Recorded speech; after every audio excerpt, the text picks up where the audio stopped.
I get a beer at the big shiny bar and sit at a table back to the bar and roll a smoke, and here comes an old doddering man of 80 with a cane, sits at table next to me and waits with bleary eyes. Oh, Gauguin!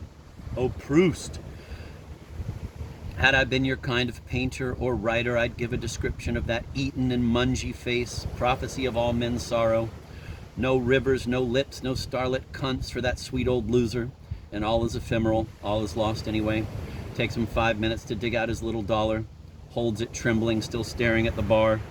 The bartender is busy. Why doesn't he get up and go get his beer?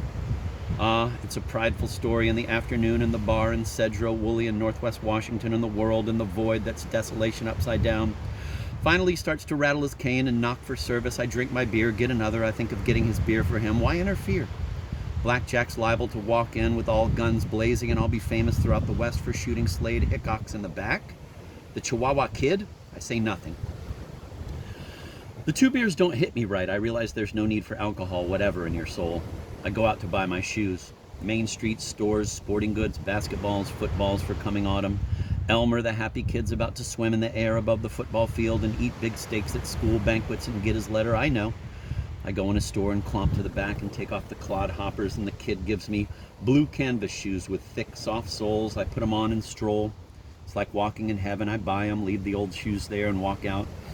Squat against a wall and light a cigarette and dig the little afternoon city. There's the hay and grain feed silo outside town. The railroad, the lumberyard, just like in Mark Twain. That's where Sam Grant got 1,000,000 of them for the graves of the Civil War. This sleepy atmosphere is what gave birth to the fire in Stonewall Jackson's Virginian soul. Whittle. Okay, I cut off, back down to the highway, over the tracks, and out on the bend, getting traffic 3 ways. Wait about 15 minutes. And hitchhiking, I think now, to steadfast up my soul.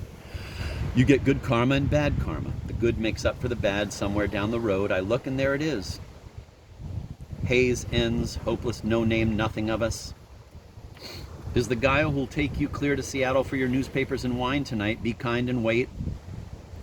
Who does stop is a blonde kid with ulcers who can't play on the Cedro Woolley High football team because of that, but was a rising star. My hunch is he was the best, but's allowed to wrestle on the wrestling team. He has big thighs and arms, 17. I was a wrestler too, black mask champion of the block.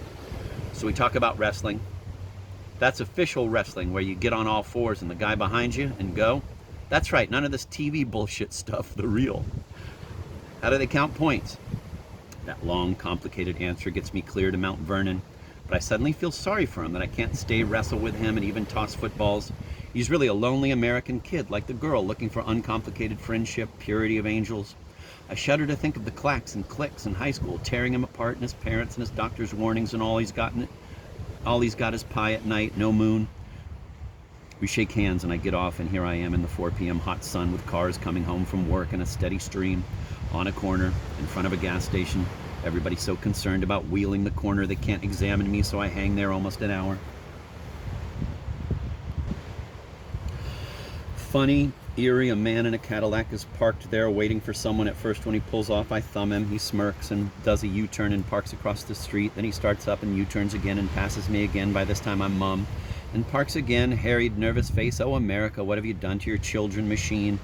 Yet the stores are full of the best food in the world, delicious goodies, the new peach crop, melons, all the butterfat fruit of the Skagit, rich with slugs and damp earth. Then here comes an MG, and my God, it's Red Cohn driving it, with a girl. He said he'd be in Washington this summer. He does a violent U-turn in the garage driveway as I yell, "Hey, Red!"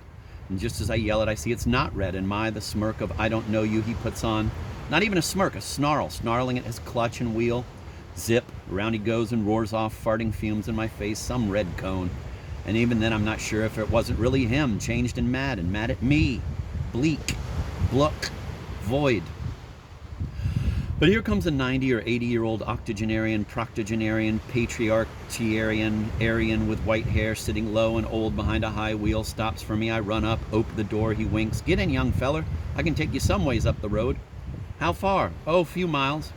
It'll be just like Kansas again, 1952, when I was taken a few miles up the road and ended up in the sunset on an open plain stretch. Everybody balls by at 80, aiming for Denver and nothing else, but I shrug, karma, karma, and get in. He talks a little bit, not much. I can see he's real old. He's funny, too. He goes palootsing, His old heap along, passes everybody, gets out on the straightaway and starts batting 80 miles an hour across the farmlands. My God, what if he has a heart attack?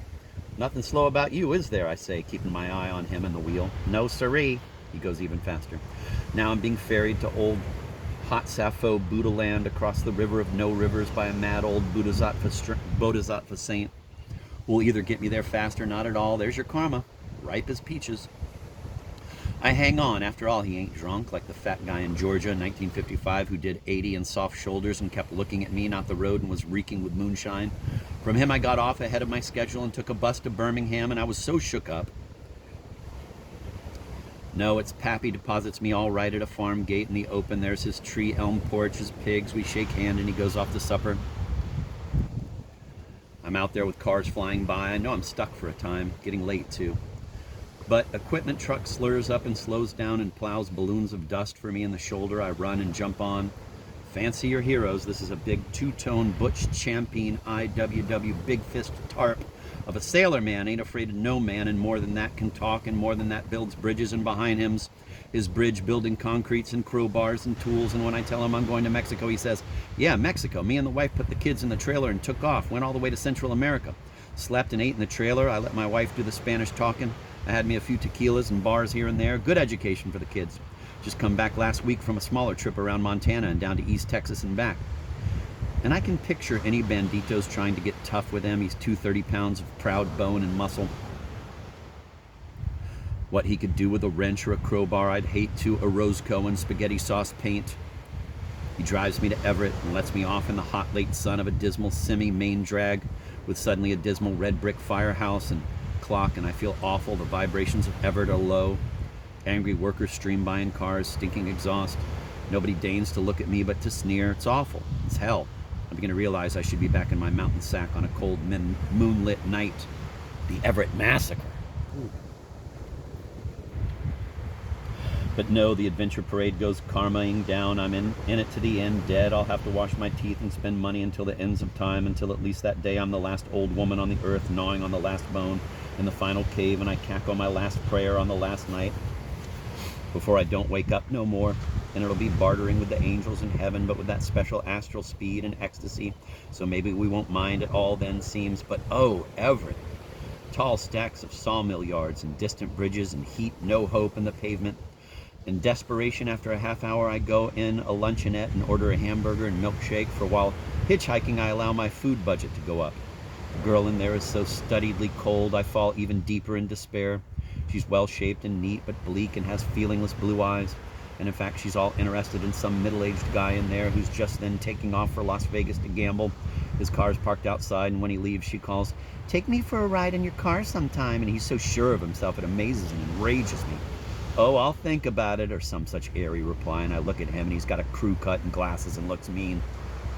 He gets in his car and drives off to Las Vegas. Through all that, I can barely eat. I pay the bill and hurry out. Go across the road with full pack. Ugh, oi. I've finally hit bottom of the mountain.